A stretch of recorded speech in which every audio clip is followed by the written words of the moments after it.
بسم اللہ الرحمن الرحیم۔ السلام علیکم۔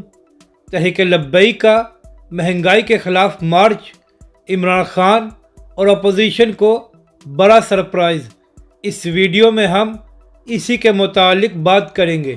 ناظرین کرام، آج تحریک لبیک کی جانب سے کراچی میں مہنگائی کے خلاف لانگ مارچ کیا جا رہا ہے، جس کی قیادت تحریک لبیک کے سربراہ علامہ سعد حسین رضوی کر رہے ہیں، اور اس کے علاوہ تحریک لبیک کے دیگر قائدین، جن میں پیر سید ظہیر الحسن شاہ صاحب، قاضی محمود عوان صاحب، ڈاکٹر شفیق امینی صاحب، اور اس کے علاوہ سندھ کی تمام قیادت موجود ہے۔ اور اس کے علاوہ تحریک لبیک پاکستان کے اس لانگ مارچ میں پاکستانی عوام کا سمندر ہے، جس کو دیکھ کر عمران خان صاحب اور اپوزیشن کو بڑا سرپرائز ملا ہے، کیونکہ حکومت اور اپوزیشن دونوں نے تحریک لبیک کے خلاف جھوٹا پروپیگنڈا کیا تھا، اور یہ لوگ سوچ رہے تھے کہ اب پاکستانی عوام تحریک لبیک کا ساتھ نہیں دے گی،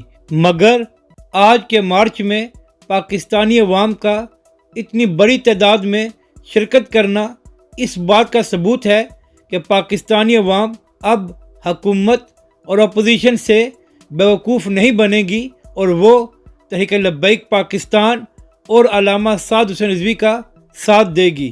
اپنی رائے کا ضرور اظہار کریں کہ آپ کو یہ ویڈیو کیسی لگی، اور ہمارے اس چینل کو بھی سبسکرائب کریں۔